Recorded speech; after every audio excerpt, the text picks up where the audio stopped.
monde, toujours dans ce programme bien-être. Et bien sûr, on ne parle que bien-être.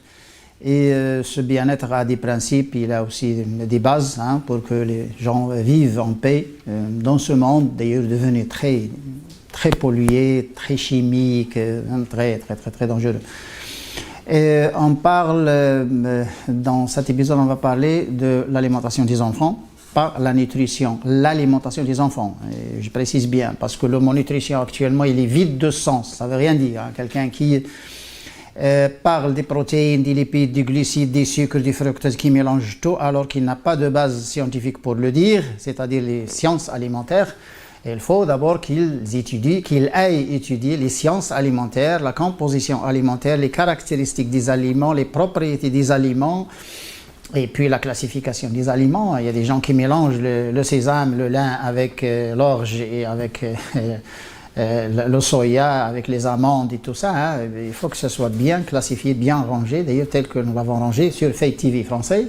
Et les aliments sont rangés en groupes et chaque groupe a des caractéristiques bien communes, bien sûr, mais des caractéristiques qui ne se trouvent que dans ce groupe d'aliments. L'alimentation de l'enfant, pas la nutrition, l'alimentation de l'enfant, il doit être une alimentation qui permet la croissance à l'enfant et qui ne permet pas certaines maladies, maladies entre guillemets bien sûr, parce que ce n'est pas une vraie maladie, parce que nous on entend par maladie l'augmentation de la température ou bien les angines ou je ne sais pas quoi. Mais ça, c'est maladie dans un autre sens, c'est-à-dire que l'enfant ne se sent pas bien ou qu'il paraît anormal. Et on parle effectivement de quelque chose de précis. Ce que nous avons dit, nous allons parler des angines chez les enfants, nous allons parler aussi de la croissance chez l'enfant, et puis autre chose, les enfants. Mais dans cet épisode, on va spécialement parler de l'hyperactivité chez l'enfant. Hyperactivité, malconcentration, l'enfant ne se tient pas dans une place pendant 5 minutes. Ça c'est grave parce que si l'enfant a une hyperactivité, il ne va pas pouvoir suivre au moins ses leçons à l'école primaire, ses cours, ni même au lycée. Il y a des enfants actuellement à l'âge de 12 ans, 14 ans qui sont encore hyperactifs, mais surtout l'hyperactivité, c'est surtout dans les âges un peu bas, c'est les 4 ans, les 5 ans, 6 ans, 7 ans, 8 ans. Là, c'est les enfants qui sont hyperactifs. Là, l'enfant, il ne peut pas garder sa place pendant 2 minutes. Et ça, il y a des causes. Et ces causes, c'est d'abord certains composés qui viennent de la digestion, notamment la digestion du gluten et de la caséine, du lait, mais la caséine du lait de vache. Parce que le lait de vache, on a déjà parlé, le lait, les gens qui n'ont qu'à revenir sur la liste des vidéos, playlist, et il y a une vidéo sur le lait, et on a parlé le lait des 4 espèces. Et actuellement, il y a des gens qui disent n'importe quoi sur la caséine, mais ils ne précisent pas que c'est la caséine de vache. Il faut qu'ils précisent. La caséine de vache, c'est une grosse molécule, et surtout la alpha S1. Alpha S1 et S2, mais surtout la alpha S1, c'est une grosse molécule. Quand il est digéré, il donne des casomorphines, c'est un opoïde. Et ces casomorphines, bien sûr, elles provoquent cette hyperactivité chez l'enfant et ça gêne un peu le système nerveux, ça gêne beaucoup, upset. Et ça, c'est des produits qui proviennent des opoïdes, qui proviennent de la digestion de certaines protéines dans la caséine et bien sûr le gluten. Le gluten aussi dans des opoïdes, donc c'est des endomorphines. Et ces opoïdes, ils sont connus d'ailleurs, ils sont connus par, disons, l'action directe sur le système nerveux. Et c'est pourquoi d'ailleurs certains médecins, et beaucoup de médecins en Europe d'ailleurs actuellement sont en train de bannir, d'interdire donc la caséine de vache pour l'enfant. Je dis bien la caséine de vache, je précise, parce que nous sommes des chercheurs. Nous ne sommes pas des vendeurs, nous sommes des chercheurs. Et la caséine de vache, c'est un alpha S1 et c'est la bêta-lactoglobuline. Bêta-lactoglobuline alpha S1 provoque hyperactivité, allergie chez l'enfant. Ça, c'est connu, ça fait l'objet de beaucoup de recherches et c'est connu d'ailleurs dans le domaine médical. Donc, caséine de vache, mais la caséine du dromadaire, donc tout au moins les pays qui consomment le lait de dromadaire, d'ailleurs, qui est le meilleur lait, d'ailleurs, après le lait de la jument, le lait de la maman, bien sûr, c'est le premier, puis la jument et la chamelle, c'est le premier vacher, puis la brebis, la chèvre. Le lait de brebis, le lait de dromadaire, le lait de chèvre, un peu plus ou moins, on a le lait de chèvre, mais pas le mi-chèvre, parce que le lait de chèvre, il est toujours mélangé avec le lait de vache, ou le fromage de chèvre est toujours mélangé avec le lait de vache pour faire le mi-chèvre. Non, le lait de chèvre, s'il existe, hein, s'il y en a, ou le lait de brebis. Le lait de dromadaire, il est le meilleur, mais il ne provoque pas cette hyperactivité parce qu'il n'y a pas d'alpha-S1, il n'y a pas de bêta-lactoglobuline dans le lait de dromadaire. Il n'y en a pas, très peu, bon, une petite teneur comparé au lait de vache.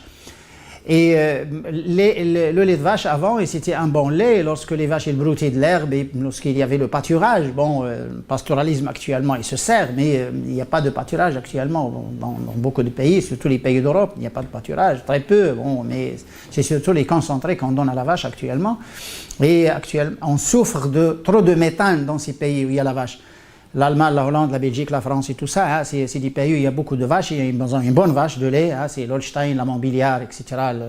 Il y a beaucoup de variétés qui donnent de lait et actuellement ils souffrent de la production de méthane. Il y a une grande production de méthane. Donc pourquoi? Parce qu'il faut la formule alimentaire actuellement qui donne à la vache, c'est une formule qui génère beaucoup de méthane, alors qu'avant il y avait moins de méthane. Et l'animal qui ne génère pas de méthane, c'est le dromadaire. Il y a zéro méthane, justement parce qu'il est encore en pastoralisme, il est encore en pâturage. La caséine qui provoque là, c'est l'enfant. Je m'excuse si je sors un peu, mais bon, c'est toujours des informations, hein. Tout au moins pour la culture, pourquoi pas. Et les autres constituants que l'enfant actuellement consomme beaucoup, c'est surtout les colorants et certains produits de cuisson.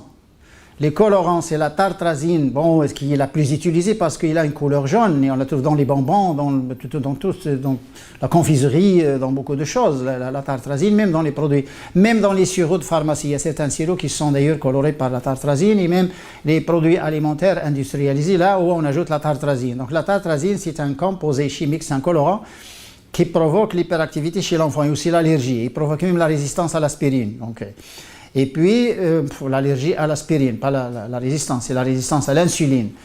Et puis, on a les produits de cuisson qui sont l'acrylamide. Et l'acrylamide, il se trouve dans les frites et dans les chips.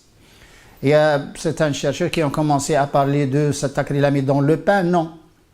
Parce que l'acrylamide, exactement, la réaction chimique exacte, l'acrylamide provient de l'amidon chauffé dans la matière grasse à une température qui dépasse 100 degrés. Et c'est d'ailleurs le procédé des frites et le procédé des chips. C'est l'amidon de la pomme de terre chauffé dans l'huile. Parfois c'est les d'eau. En Europe, on utilise le lard ou les d'eau et tout ça pour faire la friture ou les chips. Et là, l'amidon est cuit en matière grasse à 250 degrés, parfois même plus, 280 degrés. Là, il donne l'acrylamide. Donc c'est ça. Mais ce n'est pas les mélanoïdes. Il y a certains chercheurs qui confondent avec les mélanoïdes. Les mélanoïdes, c'est la réaction des sucres réducteurs avec les acides aminés terminaux de certaines protéines. Là, c'est ce qu'on appelle la réaction de Maillard. Là, c'est les mélanoïdes, c'est le brunissement, ce qu'on appelle le brunissement non enzymatique des aliments. Parfois, il est recherché, surtout dans les biscuits. Parfois, il n'est pas recherché, surtout dans le lait. Okay. Et là, les peroxydes, un peu plus ou moins, ils sont impliqués aussi dans cette hyperactivité. Pourquoi? Parce que c'est une intoxication. Et il y a les grandes choses là, il faut que les mamans fassent attention à ça. C'est les produits donc, de cuisson, surtout les fritures, la pomme de terre, hein, les frites et les chips, surtout ces deux, là où il y a l'acrylamide en grande quantité. C'est la caséine du lait de vache et les produits laitiers, bien sûr, hein, tous les produits laitiers, que ce soit fromage ou yogourt, tout ça. Hein, donc. Et puis la confiserie, les gaufrettes, le chocolat, les trucs là qui contiennent des colorants qui sont la tartrazine et un peu plus ou moins le monosodium glutamate aussi. Le monosodium glutamate, il est carragénane. Bon, ça, là, il provoque. Mais surtout les colorants. Tous les colorants, c'est de 101 jusqu'à 187. Donc ça, c'est la liste des colorants. Les colorants, c'est E1. Hein, parce qu'on a un 1, on a un 2, un 3 et un 4. Bon, et là, le E100, 101, 102, 120, 132, 140, 145, etc., là, c'est des colorants. Quand vous voyez E100 quelque chose, c'est un colorant. Et tous les colorants, ils ont ça. Mais surtout la tartrazine, le sansetielo, l'arolaruide, ça, c'est les colorants les plus utilisés, que ce soit dans les cachers ou dans certaines limonades, les soft drinks, ou que ce soit aussi dans les bonbons et dans la confiserie. Donc, les colorants, la caséine, l'acrylamide des chips et des frites, et on ajoute un quatrième qui est encore plus dangereux, c'est les métaux lourds. Les métaux lourds, ils provoquent aussi une hyperactivité. Actuellement, on a un grand problème en Amérique et en Europe avec l'arsenic. Il y a un seul aliment où on craint un peu plus d'arsenic, c'est le riz, comme le mercure dans le poisson d'ailleurs. Mais l'arsenic avec le cadmium, et le cadmium il est partout parce que ça existe dans les pesticides, hein, ça existe aussi dans les herbicides et les pesticides, il y a même dans les fertilisants, c'est des peintures, dans les piles là, de vos appareils, etc. Hein, le cadmium, on a aussi le plomb, l'aluminium, plomb, aluminium, cadmium, arsenic, mercure. Plus ou moins les autres métaux aussi quand ils se trouvent en grande quantité, notamment le cuivre et le fer. Donc quand ils se trouvent en grande concentration, le cuivre actuellement est ajouté dans l'alimentation de certains animaux tels que le poulet. Là, il faut se méfier des causes de l'hyperactivité. Allez avec votre enfant chez un pédiatre pour lui demander un médicament parce que l'hyperactivité ça n'existe pas. Il faut d'abord arrêter les causes de la maladie et aller voir un pédiatre. Nous, on ne conseille pas les gens d'aller voir le pédiatre pour les maladies, mais d'abord arrêter les choses que vous pouvez faire. C'est arrêter de couper ça d'abord à votre enfant et il n'y aurait pas de problème. Parce que même les instituteurs chez nous au Maroc, tout au moins, bon, c'est ma société, je connais bien. Il y a actuellement des instituteurs et des institutrices actuellement qui souffrent avec les enfants qui ont l'hyperactivité. Et parfois, on convoque les parents et on leur dit que votre enfant n'arrive pas à suivre, il faut le prendre, il faut aller chez un psychiatre. Non, ce n'est pas le psychiatre, c'est tout simplement une chose alimentaire. C'est pourquoi j'ai dit alimentation, pas nutrition. Il y a une grande différence parce que quand on dit alimentation, on parle aliments, on parle lait, viande, légumineuses, céréales, etc. Quand on parle nutrition, on parle protéines, gras, les sucres, on parle vitamines, on parle fibres, etc. etc. C'est pas la même chose. Mais moi, je préfère parler alimentation parce que quand on parle lait, les gens comprennent bien. Mais quand on dit protéines, bah, c'est quoi? Bon, tout de suite, c'est les viandes. C'est pas les viandes. Les protéines, c'est pas les viandes. Hein. C'est les mauvaises protéines d'ailleurs. Les protéines, c'est aussi le poisson et c'est aussi les amandes, hein, les fruits secs et c'est aussi les céréales. Les céréales, c'est 10 à 12% de protéines. Et c'est les légumineuses. Les légumineuses, c'est 22% de protéines. Et d'ailleurs, les bonnes protéines. Hein, c'est les légumineuses. Et les céréales, elles ont un niveau suffisant pour que les gens vivent en paix, hein, sans obésité, sans rien du tout. Là, ça d'abord, il faut ça d'abord. Hein, maintenant, il y a un autre facteur qui s'ajoute, c'est les ondes électromagnétiques, ici, tout ce qui est ondes, pas uniquement électromagnétiques, oui, mais tous les ondes, y compris donc, les ondes donc, des téléphones portables, là, des GSM, et les ondes aussi des appareils avec lesquels votre enfant joue. Et ça...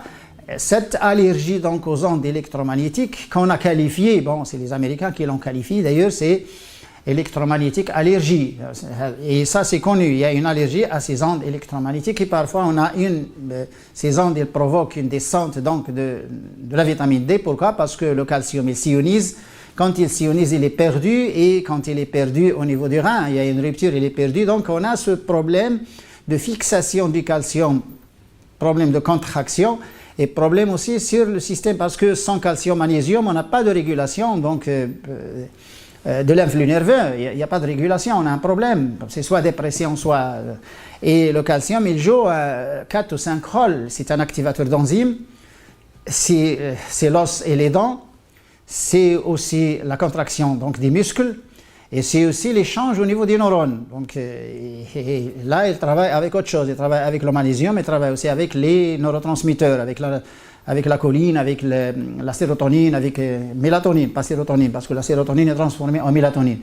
Et là, c'est simple, mais on va rester tout le temps à aller chercher un spécialiste, ou je ne sais pas quoi, un psychiatre et tout. Mais parfois, quand l'hyperactivité il est extrême, si l'enfant il ne peut pas se tenir, il ne peut pas se tenir dans une place. Et c'est pourquoi d'ailleurs on a certains autistes, c'est des enfants autistes. Les enfants autistes d'ailleurs ils sont tout le temps en mouvement, ils ne peuvent pas donc s'asseoir, parfois ils ne peuvent pas. Et pourquoi? Parce que c'est des entités qui gênent un peu ces enfants. Et c'est la liste des aliments qu'il faut couper aussi aux enfants autistes. Et d'ailleurs, on a commencé à couper le lait, heureusement. On coupe actuellement le lait, la caséine donc aux autistes, et puis on coupe autre chose aussi, les oxalates. Pourquoi? Parce que ces composés-là, ils font l'hyperactivité. Il est autiste et plus l'hyperactivité. Au moins, on atténue un peu, au moins on arrête les aliments qui provoquent l'hyperactivité pour rester avec l'autisme. Donc, il y a autre chose, l'autisme c'est autre chose. Là, le corps ne se détoxifie pas, il n'arrive pas à rejeter ces toxines, bon, ces métaux lourds, etc. Mais déjà, l'hyperactivité, c'est ce qu'il faut hein, pour que votre enfant soit bien établi. Et il faut y penser. Hein. Il faut y penser parce qu'il y a des causes. De toute façon, il n'y a pas une maladie qui tombe du ciel, il y a des causes. Et quand on connaît les causes, moi, disons, cette méthode, je préfère enseigner aux gens comment, disons, se comporter avec une maladie ou comment, en cas de maladie, qu'est-ce qu'il faut faire. Moi, je préfère enseigner aux gens parce que ça, sur le long terme, mieux que de donner comme ça des trucs, ah, tu fais ci, tu bois ça, tu prends ça, c'est petit devant, mais quand on enseigne ces choses, quand les gens comprennent bien la maladie d'où ça vient, ça reste, c'est un enseignement, ça reste. Ils peuvent même eux-mêmes recommander, peuvent même, disons, donner des conseils à l'entourage et tout, surtout quand on a des gens qui ont un bon niveau, hein, une licence, un master et tout ça, et qui comprennent ces choses. Donc on ne voit pas, nous, disons, on ne voit aucun inconvénient à ce que ces gens-là commencent d'ailleurs à débattre ces choses, à discuter ces choses et puis à recommander donc ces bonnes choses, et surtout les gens qui sont impliqués directement, comme les naturopathes, comme les médecins, là, il faut quand même revenir à ces choses-là. Pourquoi? Parce que ça aide dans le métier, parce qu'ils vont travailler à l'aise, les médecins, ils vont travailler à l'aise. Quand ils connaissent les sciences alimentaires et la nutrition, ils travaillent à l'aise. C'est un ajout. C'est un ajout à la médecine, donc on augmente donc, les chances donc, de la guérison pour l'individu. Donc j'espère bien que les gens au moins aient une idée de ça, Inch'Allah. À notre épisode, salam alaikum.